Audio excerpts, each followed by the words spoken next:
Bismillahirrahmanirrahim. Assalamualaikum warahmatullahi wabarakatuh. Saudaraku sekalian yang dirahmati Allah, dua ulama besar, Hasan al-Basri dan Ibnu Sirin, pernah terjadi saling sentimen. Keduanya menunjukkan rasa tidak suka satu sama lain. Hasan al-Basri dikenal sebagai ulama sufi yang mumpuni, sedangkan Ibnu Sirin sebagai seorang ulama ahli hikmah dan penafsir mimpi yang terkenal. Konon, katanya antara Hasan al-Basri dengan Ibnu Sirin ada rasa sentimen. Keduanya sempat tidak saling menyapa. "Jangan sebut nama orang yang berlagak sombong itu di hadapanku," kata Hasan Basri, jika ada orang yang menyebut nama Ibnu Sirin di hadapannya. Dikisahkan, pada suatu malam Hasan al-Basri bermimpi. Apa yang ada di dalam mimpinya itu dirasa sangat aneh. Ia seolah-olah bertelanjang di sebuah kandang binatang sambil membuat tongkat. Di saat bangun, Hasan Basri menjadi bingung. Ia tercengang, isyarat apa gerangan dari mimpi yang dialaminya itu. Tiba-tiba dirinya teringat Ibnu Sirin, temannya yang tidak disukainya itu. Hasan Basri sangat tahu kalau Ibnu Sirin adalah penafsir mimpi yang sangat masyhur. Ingin rasanya bertemu dengan Ibnu Sirin dan mempertanyakan mimpinya itu, namun gengsi dan malu.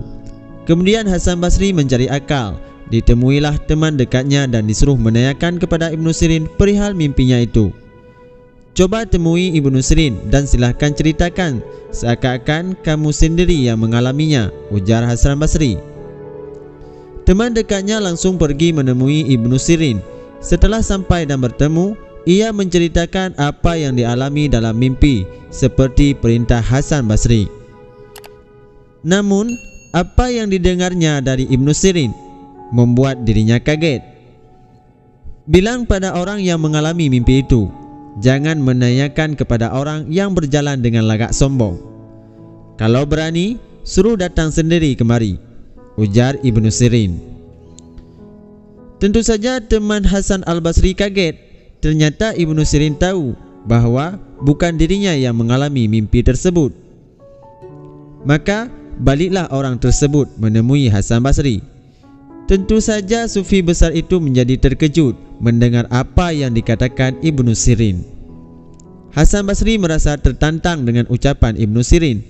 Setelah berfikir masak-masak, akhirnya Hasan Basri menemui Ibnu Sirin. Ia tak peduli lagi dengan gengsi dan rasa malunya. Hal yang baik adalah langsung menemuinya. Maka beranjaklah Hasan Basri dan temannya ke rumah Ibnu Sirin. Ibnu Sirin sangat gembira melihat Hasan Basri datang ke rumahnya. Disambutlah dengan baik tamunya itu. Mereka saling berjabat tangan, namun kemudian mengambil posisi duduk yang berjauhan.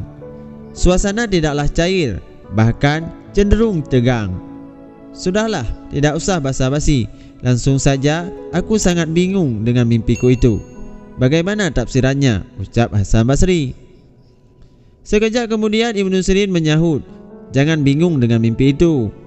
Telanjang dalam mimpimu adalah ketelanjangan dunia. Maksudnya, engkau sama sekali tidak tergantung pada dunia karena engkau memang seorang zuhud. Adapun kandang binatang adalah lambang dunia fana ini. Engkau sudah melihat dengan jelas keadaan yang sesungguhnya. Sedangkan tongkat yang engkau buat melambangkan hikmah yang engkau katakan dan mendatangkan manfaat bagi banyak orang," ucap Ibnu Sirin menjelaskan. Mendengar hal tersebut, Hasan Basri terkesima dan kagum. Kemudian ia berkata, "Tetapi bagaimana engkau tahu kalau aku yang mengalami mimpi itu?" Ibnu Sirin pun menjawab dengan santai pertanyaan Hasan Basri. "Ketika temanmu itu menceritakan mimpi tersebut padaku, aku berfikir menurutku hanya engkau yang pantas mengalami mimpi itu." Hikmah dari kisah tersebut adalah kita tidak mampu menilai seseorang itu bagaimana, karena hanya Allah yang Maha Tahu dan menentukan segalanya. Dan jangan membenci sesama kita karena suatu saat kadang kita membutuhkan satu sama lainnya. Demikianlah kisah tersebut. Semoga bermanfaat bagi kita semua dan menjadi pelajaran bagi kita semua. Wabillahi taufiq wal hidayah. Wassalamualaikum warahmatullahi wabarakatuh.